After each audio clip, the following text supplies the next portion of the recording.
Here we go.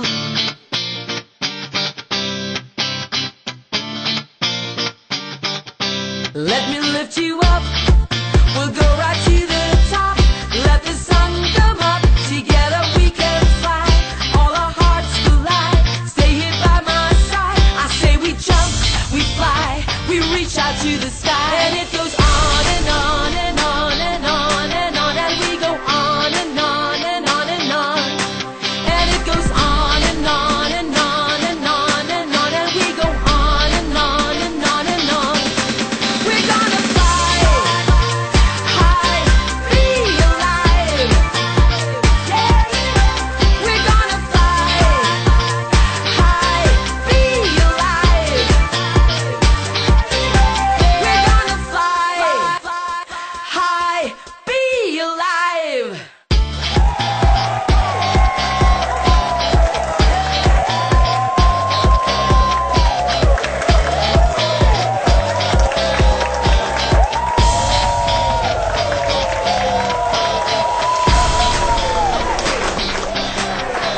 Good morning po! Welcome to Be Alive! Nakakatuwa naman kasi maraming bumabati sa show natin. At parami ng parami ang tumatawag para malaman kung ano itong Lammy9 na pinag-uusapan natin. Marami kasing nagtatanong, itong Lammy9 na ito, pwede ba sa taong walang sakit? Ay naku tita, talaga pong ang Lammy9 hindi lang para sa may sakit, kundi para din po doon sa mga ayaw magkasakit. Ay, yun eh. Yun ang pinakamaganda. Pero meron ka surprise sa kanila, di ba? Pero huwag mo sasabihin kay Barok. Ano yun? So, sa inyo po mga nandito sa studio ngayon, ay meron po kaming handog sa inyo para huwag kayong magkasakit o kung meron bang kayo sakit, may libre kayong Lammy9 ngayong araw. Kung mga walang sakit, prevention naman yun. No matter how good life is, there's always a challenge to be met. And sometimes, no matter how bad life goes, you know, there's always something good. Tulad po ng Lammy9, ito po ay isang biyaya sa ating lahat. Pinagkaloob para po mabuhay tayo, magkaroon ng pagkakataon na ma-enjoy po natin ang buhay natin to the fullest and really enjoy to be alive. Susan, Tita Maggie, we have something great to show our televiewers today. We will bring back Migs Gaviola from episode 6. Napakaganda po ang balita since the last time they were here. Meantime po, we have Luis Cuervo. He survived rectal and prostate cancer. Watch this. When I was 42 years old, I was diagnosed with colorectal cancer, adenocarcinoma of the rectum, and I was told to go to Spain, Pamplona. It was there they had this specialized treatment, chemo, concurrently with radiotherapy and the operation. With that, you normally have the problems with depression because you see all your portfolio, destroyed. You have to pick up the pieces, and it's quite very difficult. I had to go back to London. And because I was not in my environment, things were not very ideal. The operation saved me from the cancer, no? But a year ago, I had a recurrence when I went back to the doctor, and he asked me to set aside a substantial amount to go through the biopsies and all that again. This time it was in my prostate, and I had problems with my adrenal nodules. I lost a lot of weight. I encountered a conversation between two doctors. One was a gerontologist, was being briefed by someone on Lammy9, and I liked the idea of the body curing itself. And I took the supplements, and on the third day, I really felt the effect of Lammy9. I would wake up 2 in the morning, 3 in the morning, and to relieve myself, hardly could do a pee, With Lammy9, wow. Yeah, I feel, con gusto, as they say, Slept very well that day. And then I said, oh, this is something I need. Next thing I know, my family members were intrigued by my sudden change of health, When I went to visit the doctor again, and he didn't recognize me, he said, you look 15 years younger if you're the person I was talking to, Judging from the feedback of the doctor, who saw me the second time around, he ended up taking Lammy9 too. I don't anymore have my cancer. I feel like a 30-year-old, and I'm 52. Well, one thing I noticed when I took Lammy9 was that aside from being always feeling good, I started growing hair. Nakabuko rin.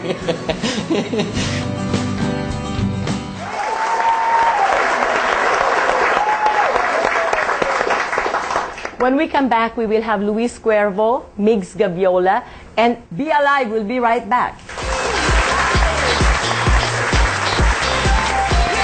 Fly high, be alive.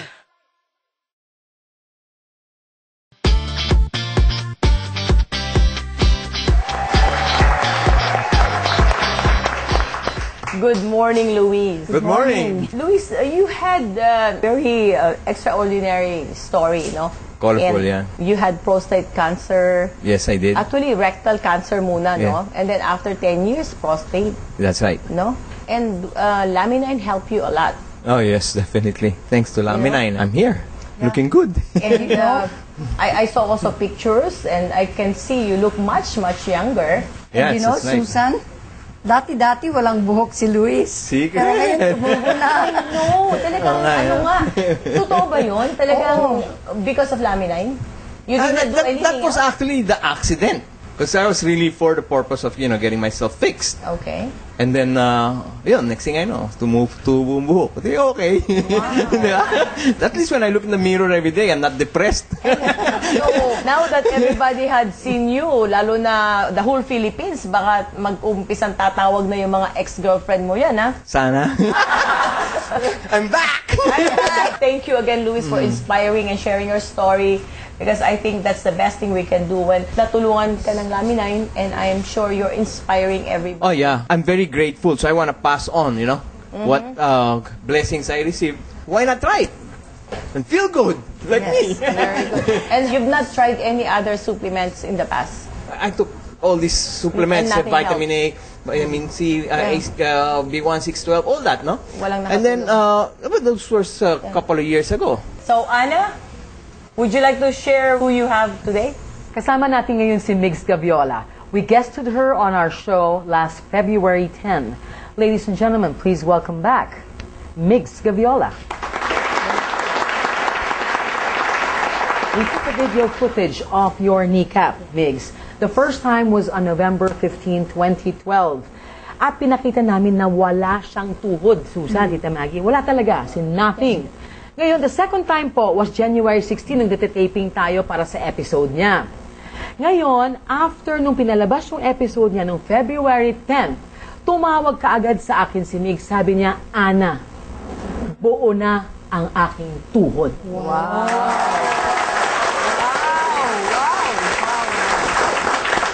So, Migs, pwedeng maipakita natin sa mga televiewers natin yung himalang nangyari sa iyo. Wow. Buo na. Wow. Buo na to. Talagang Buo uli. Alam mo, Ana, Pakapalitan natin kabila. dati talaga feel na feel ko talaga yung kahalo siya, you know? Tapos nung, Oh my nung God, January this thing 16 ho, kalahati ho. Ngayon, parehas na. So talagang inaano niya yung buto, no? Nag-grow siya talaga. Wow. Well, my God. Sobrang milagro talaga, no, Ana? Ito po talaga ay actual. Nakita nyo noon, nakita nyo ngayon. So, ang hindi nyo na lang po naranasan ay ang mahawakan. Pero sinasabi lang po namin sa inyo, nahawakan ko po. No? Nahawakan. Talagang May buto. And Susan, para lang naman din maalala ng mga televiewers yung kanyang episode. Remember, Migs had cancer, ha? Ganun kalaki, di ba, Migs? In the chest. Yung cyst ko po originally was this big dito sa gitna. Iba siya dun sa cyst ko sa lungs, Sa lungs. which was 56.8 centimeters. Ang laki So the cyst in the lungs tsaka yung cyst ko dito na ganito kalaki, pareho kong nawala. At tumubo pa ang tuhod niya. Bonus po yun. Naantay ko po, tumangkad ako. Sakali lang. you never know. Thank you, Luis. Yes, Luis. And Migs, for sharing your miracle with us. Masaya pong babalik ang Be Alive!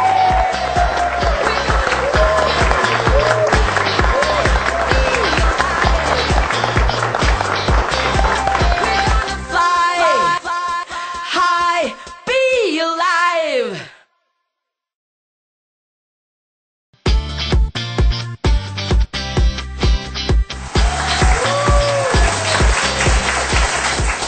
Welcome, Dr. Salindong, Dr. Austria, and Dr. Arlie.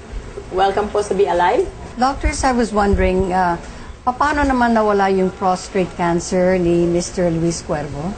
Talking about laminine, no, one of the things na nakikita nga namin dyan, it has the capability to shrink tumors, no, even talagang nawawala siya and not detected sa mga examination. Ako siguro, I really believe na laminine, ang nagawa nito was basically regulate all the hormones, no, responsible for the shrinkage of the tumor. Alam naman natin that one of the hormones na nakaka-impluwensya sa pagliit at paglaki ng ating prostate is yung testosterone. No, and laminine works directly on the HPA, no, on the hypothalamus, pituitary adrenal gland, and these glands are responsible for the regulation of your testosterone, no? And one of the reason bakit lumalaki ang prostate natin and to the point that it become a cancer, no, is because of the decrease in the level of your testosterone. Isa yan sa causes eh. Now, laminine, nire-regulate niya nga uli eh. Kaya nga, di ba, ang dami na natin narinig na testimony na yung kanilang machism, bumalik, di ba? Because of what laminine can do, it can facilitate yung elimination ng mga toxins. Mas mabilis yan mapapalabas sa katawan. Kasi yan, parang estrogen yan, which is very bad for the prostate. Pag nasa katawan mo yan, lalaki yung prostate mo, magiging cancer. Pero with laminine, maka-facilitate yung paglalabas ito. Kasi we know laminine, alam nila, can help yung amino acids form things na nagpapalabas nitong mga toxins na ito sa katawan. Detox. Oo. And secondly, mabuboost yung immune system. Tapos yung immune system naman can fight the cancer cells, kaya it can also help in shrinking the cancer. And Fantastic Dr. talaga. Arlie? Yes, alam natin yung cancer po wala pang gamot kasi ang cause ng cancer hindi natin alam almost anything can cause cancer, multifactorial siya Dahil sa hindi natin alam talaga yung specific mechanism, hindi tuloy natin natitreat properly. So, ang pwede rin solution dyan is something that will also support the body in a generalized way. O yun yung sinasabing the principle of adaptogen. At pag gumalaw yung pituitary gland sa brain natin, yung sinabi ni Dr. Salindong na HPA, hypothalamic pituitary gland axis, ay lahat na igagalawin niya And the body is intelligent. The body knows how to heal itself. Bahala niya kung paano niya pipitikin din yung mga iba't ibang factors na pwede hindi ma-identify. Kasi sa medicine kasi, ang focus natin is very specific. We find the problem, fix the problem, but on a specific way. Oftentimes, nakakalimutan natin na the body moves in a generalized way. Of course, including the specific area. So that is where the ingredients of laminine may come in kasi it will support almost entirely the body function. And that will help in any disease, including cancer. Galing talaga. Grabe no, Susan? Anyway, Doktora Austria was with us nung February 10 natin na episode. Siya po yung nakakita at nakawitness nung tuhod ni Migs na kakalahati lang ho ang tuhod. Now naman, pinakita po natin sa audience natin and Doktora also saw it and our doctor saw it, buo na yung tuhod niya. So, grabe itong laminine. Para bang, wow, di ba, cancer, nawawala, tuhod, tumutubo. And yet, ano ba to? hindi siya gamot. Remember? Hindi siya gamot. Oo. Di ba? So, Doctor, please. Ang maganda sa laminine is yung katawan natin ang nagdesisyon kung anong pwedeng gawin You know, kung yung drugs, hindi niya alam kung anong ginagawa ng katawan mo. Hindi siya nakaka-receive ng feedback from your body kung anong kailangan ng katawan mo. But with laminine, because of the fibroblast growth factor, it can respond kung anong kailangan ng katawan mo. Yung drug, kung ano lang, yun ang gagawin niya, yun ang gagawin niya. Pero ang laminine, kung kailangan mo anti-inflammatory siya. Kung kaya, anti-tumor siya. Kung immune boosting. Kung toxin elimination, kaya niya. Kung hormonal imbalance, nababalance niya. Kaya, para pala siya radar, alalaman niya, nididetect niya sino yung kaaway. Yes. Tapos yun ang i-attack niya. Alam ko kung sino kaaway mo. And then the drugs just address the symptoms, not the cause, di ba? Doctors, kasi ang dinatanong ko ngayon is, itong napakalaking milagro, no? Yung matubuan ka ng kneecap. di ba? Yung sa ating kasi ibang mga cases, nawawala, na-eliminate yung mga cancer, tumor, etc. Ito naman tumutubo. So, kakaiba din siya. If you look at kasi the active ingredients in laminine, di ba? Alam naman natin kung ano naman yan. It contains amino acid, and then may phytoproteins from yellow pea, and then it contains marine protein, di ba? No, from shark cartilage. No, and then yun nga, yung FGF-PESE, the fibroblast growth factor plus the essential nutrients. No, I think one of the things that contributed dun sa pagtubo ng kneecap ni Migs, no, was the chondroitin and the glycoaminoglycans nandoon sa shark cartilage. Yun eh. Kasi yung chondroitin is responsible for the regeneration of your cartilage. It's also a very powerful anti-inflammatory, no, and also ang ginagawa pa nila, they block an enzymes, no, in the body that basically destroys your cartilage. Plus the fibroblast growth factor, no, siguro na influensya pa niya na lalo na mas magtrabaho pa. That hindi yan miracle eh. Kasi nga, alam mo may laman yung laminine that can really do something about the cartilage, and that's the shark cartilage in the chondroitin. So parang sa scientific ho ito, Doktor. Yes. Kung baga hindi ito yung parang... Hindi magic yan. Magic lang. No. Ana, kanina, And sabi actually, what do you call this, Tita Maggie, yung bang kaya yung iba may arthritis sila, kasi pinakamasakit na sakit yung sa buto, di ba, Doctor? So, arthritis, yung gout, ganun ba? Anything na, pati yung deformation ng fingers, no? May yung ate ko, di-deform na yung fingers niya. Yung isa naman, hindi niya yung daliri niya, di ba? Actually, Susan, So, for our next episode, we will be discussing yung mga bone problems na may arthritis na gano'n. So, yeah. abangan nyo po yan next week naman. Yeah. So, yung sinasabi nga ni Dr. Salindong na yung chondroitin, no? And marami ding mga products na meron nun. Pero kahit ako, nung may arthritis ako, 10 years ako nag-suffer, no? Lahat na yun, ininom ko na yun. Pero walang effect. Itong laminine, meron siyang fibroblast growth factor, which is yung intellectual na radar nga na he will really attack. Dr. Yeah, because there is the immediate combination of three factors: building, maintaining, repair. Simultaneous yun. Kung kailangan ng repair, and then kung na-build na, i-build, and then pag na-build na, i-maintain. Pero halos sabayan. Yung iba kasi, ang focus lang repair. Iba ang focus lang maintain. Iba ang focus lang building.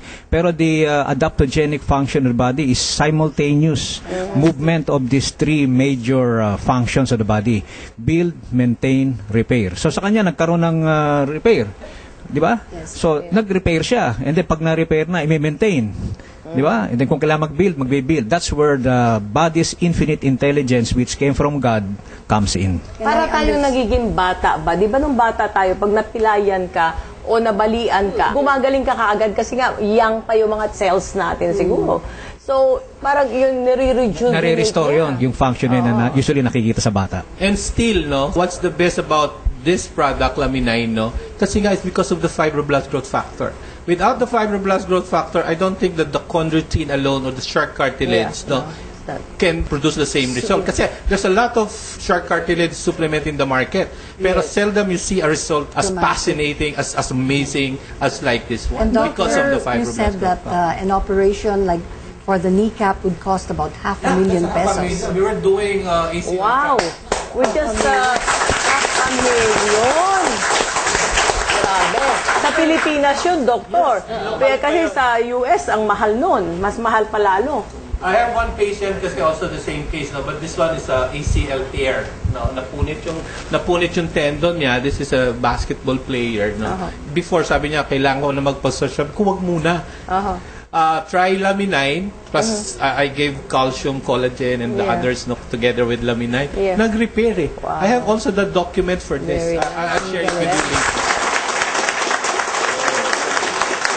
Dahil nga sa fibroblast growth factor, maliban sa repair, makokontrol niya yung ibang mga mechanisms na nagkukos ng destruction. So, kung under control yan, which, anything's possible with the fibroblast growth factor, ililesen mo ang destruction, i-build up mo yung repair.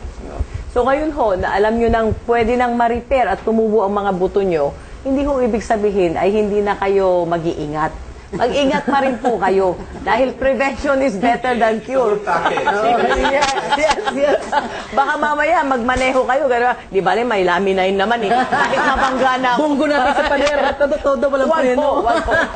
Well, anyway, doctors, we've also been talking sa start ng show natin about prevention. Sabi nga ni Susan, mas maganda yung bago ka magkasakit, inaalalayan mo na, inaagapan mo na yung sarili mo.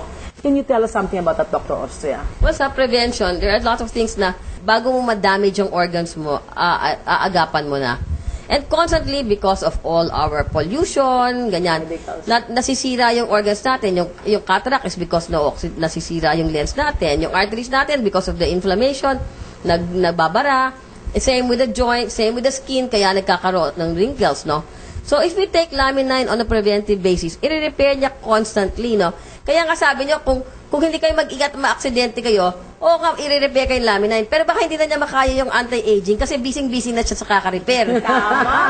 Kaya dapat, kung gusto niyo ng anti-aging, huwag kayo mag-aksidente at uminom lang kayo ng Lamine for your anti-aging. Tama po. Forever young, forever young. And also, in addition, sabi nga, still, WHO, the World Health Organization, sinabi pa rin nila talaga that prevention is still the most cost-effective and long-term strategy for cancer, for all other chronic disease. Kaya hindi pwede na sasabihin mo, di ba, may laminay na lang, ganun pa rin, no? Exactly. That cannot be the case, no? Yeah. It should be really, kailangan talaga we focus more on the prevention kasi mas ganda kaysa iintayin natin na may sakit ka na and then at the time you're only going to take laminine. Ako, I was telling my patient, no, kung kaya mo lang ngayon, do it now instead of waiting na until you get sick. Tama po, tama. Correct. Parang bahay yan eh. Kung mapapatibay mo yung haligi at yung pundasyon, then mas maganda para pag dumating ang bagyo, hindi mabubuwag yung bahay.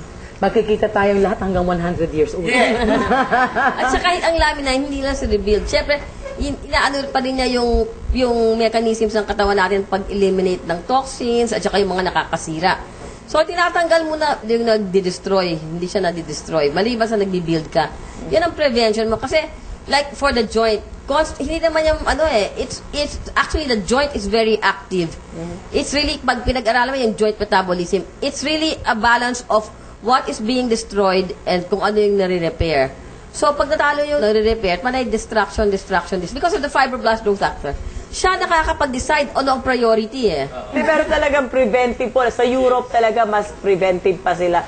Sa Amerika, yung curative. No? Doon sila yung pag may sakit na, doon na lang. Kaya ganito na ang balance. Kaya pag may sakit, magpa-doktor. Kaya nga if symptoms persist, consult a doctor. Yan yung therapeutics. Yan yung treatment. Ngayon, ang next phase is to avoid getting sick. Yan yung preventive medicine. Pero the higher level is towards wellness, health promotion. So, yung adaptogenic function na nakukuha natin sa ingredients ng Lamine, it will help support treatment, it will help prevent, it will help also in the promotion. Kaya yung tatlong konsepto na kung paano lalong gaganda yung anyo ng ating kalusugan, nandun na lahat. Ayun, diba? Napakaganda. Para pong mag-ipon ka ngayon ng pera dahil baka bukas may pagkakagastusan ka. Diba? Ganon din yun. So yung preventive, palakasin mo na yung katawan mo dahil baka bukas may biglang sakit na dumating sa'yo. Dahil hereditary, yung genetics, diba? Nasa lahi ninyo. So maiwasan mo na yun. Tama ba, Doc? At saka talagang mas maganda, uminom tayo ng Lamine consistently, regularly. Kasi kamukha yung sabihin mo laboratory. Yung laboratory, yung nag-a-abnormal yan kung sobrang, let's say, sa kidney. 50% of the kidney sira na bago maging abnormal yung labs. Hihintayin mo pa ba yun? Tapos pag oras maging abnormal, mabilis na ang pag-deteriorate. Hihintayin mo ba yun? Uminom na lang ng Lamine unti-unti. Para unti-unti na rin-repair every day. Even before the blood laboratory become abnormal. Alam mo, Susan, sabi ng surgeon ko, no? Lalo na pag inumpisahan daw ang Lamine sa mga bata, we will start seeing people reach the age of 100 up to 120. Grabe. At saka not that they reach 120. Yun pong healthy ba? You know, that is what matters eh. Yun kung malakas tayo. Tingnan mo si Dr. Austria, si Dr. Salino, tsaka si Dr. Arnie, gumagandang mga lalaki. Gumaganda. Anong secret? Lamine. Wow! Actually, Miss Susan, we're so grateful, no? Kasi we always have the presence of Dr. Salindong, Dr. Oscar, Dr. Arlie. Napakahusay po ng mga doktor ito. At saka, one last, Doc. Hindi nyo napapansin, kayo lagi ang bida eh. Nakita nyo bang pumapayat ako?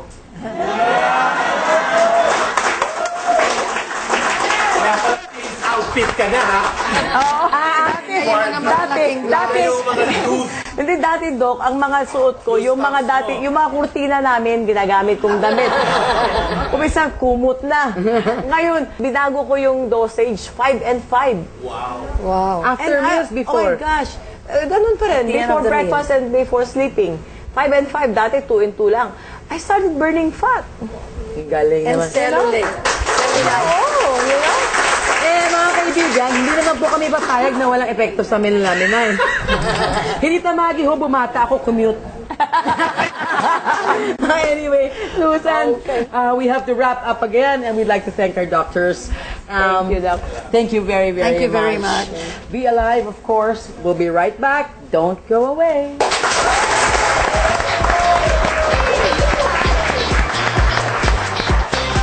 We're gonna fly high, be alive.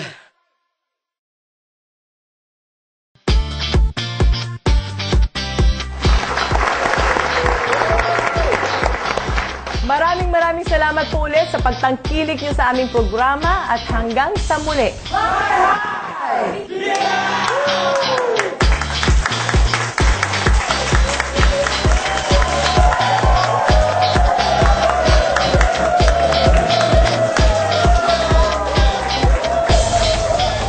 Be Alive would like to thank the following: